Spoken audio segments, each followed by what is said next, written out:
Hi, everybody, and welcome to Fork in the Road, episode 4.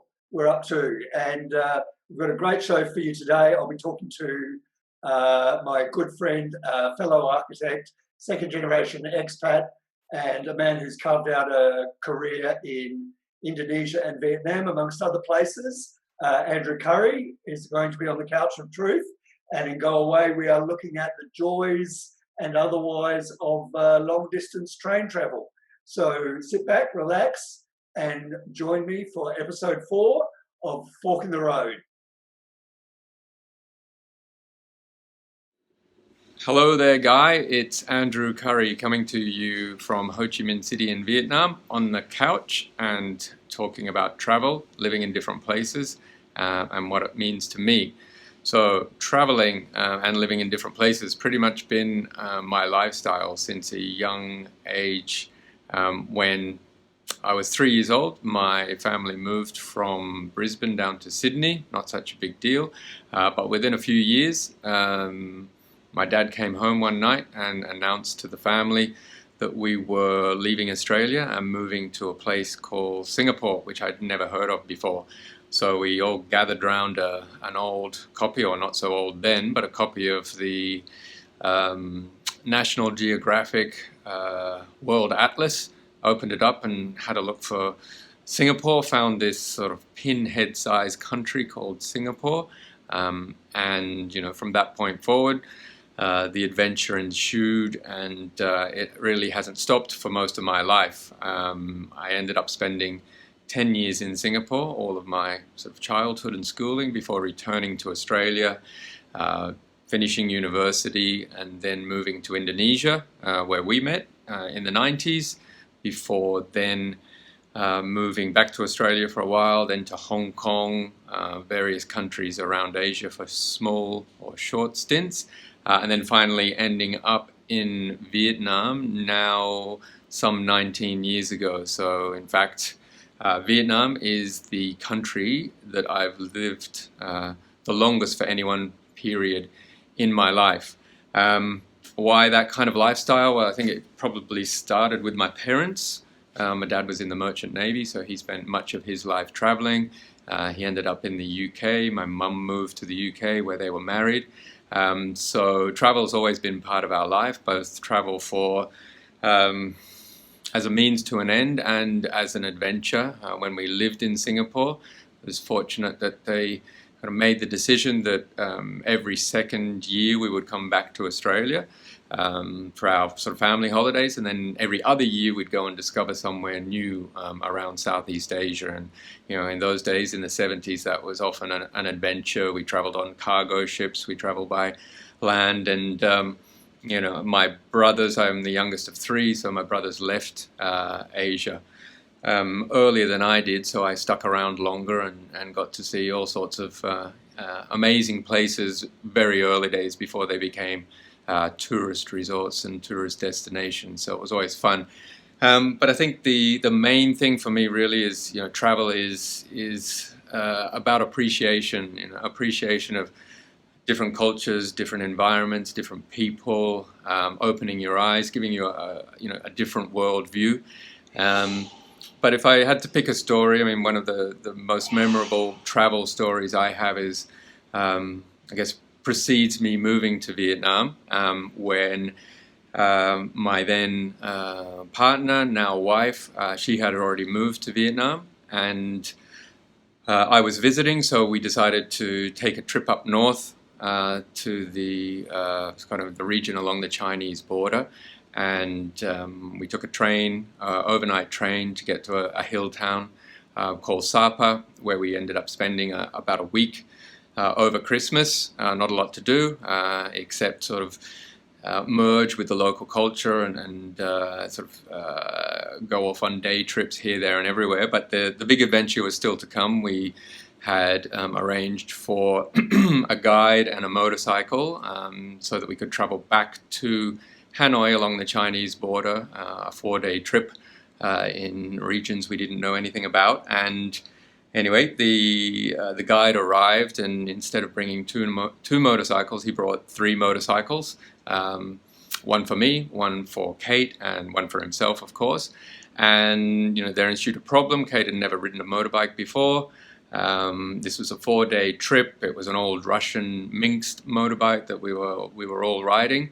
So we took it in our stride. She decided that she would give it a go. So she did 2 laps of Sapa to see if she could get her head around riding a motorcycle. She did okay. So then we decided, what the hell, let's take off on this adventure, and she can learn everything she needs to learn on the way. And I think that's really the appeal for me when you consider traveling anywhere, is that first of all, it's an adventure. It opens your mind up. It opens your eyes. It sort of puts you in a space that allows you to do things that you wouldn't normally do. And if you keep that mindset, then there's sort of nothing that you can't do. And that's really the crux of it. It's building a broader, wide view, world views. Having an appreciation for other cultures. And really, I guess, being a global citizen and taking that learning with you anywhere you go. So that's about it from me. I know time's running out, so I think Morris said this the other day: always say yes, and I've always done that. Whenever there's an opportunity to travel or to do something that gets you out of your comfort zone, then say yes, have an adventure, and grow from what you learn out of that adventure. Thanks. I look forward to the questions you've got for me coming up. Bye-bye. Andrew, that was a terrific story and insight into your amazing life, both as a expat and as a traveller. I've just got a couple of quick questions for you after listening to your story, if you wouldn't mind sharing with us.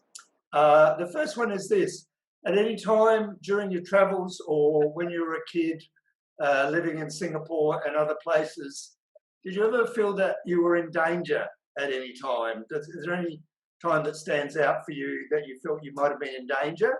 And was there any takeaway from that experience? Okay, good question. There's 2 times I've actually felt in danger when I was traveling. The first was in Melbourne, scary city of Melbourne, where I was walking back through the city. And actually there's 3, but walking back through the city and late at night. And I think it was really just I wasn't familiar with the city, and I walked down streets that I didn't know, and they felt a bit scary. So it was, the takeout there was really just being even in a city I thought I should feel very comfortable in, feeling more uncomfortable or scared or more fearful because I just didn't know the city. It was unfamiliar territory for me. Were you lost? Were you lost? No, I wasn't lost. I was traversing the city, but in a way late at night that I didn't know. So, these scary Australians were coming out of pubs, and so it was just a scary thing. They're all bigger than me. That's They're scary. all bigger than me. Okay, that's good. Yeah. And the other one, the other question I had for you was, you've now lived in Vietnam for around 20 years with your lovely wife, Kate. Yes. And also travelled a lot with her. Would you say that men and women react differently to the challenges of travel or living overseas? And if they do, in what name 1 or 2 ways that you might have observed that? Okay. Good questions, eh? What's that? I know it's a hard questions. Yeah, maybe I've been scared as to when I've been traveling with Kate and I've made a mess of something. No, I would say not. No, I couldn't categorize or generalize to say men and women are particularly different. I think it comes down to individuals. And I've traveled with lots of different people.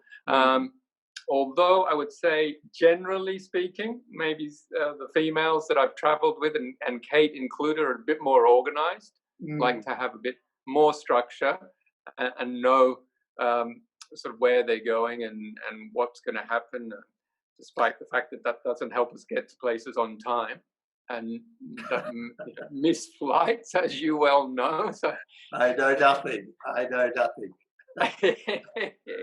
yeah. So no, I would say really comes down to the individuals, and I think and that sort of sense of adventure.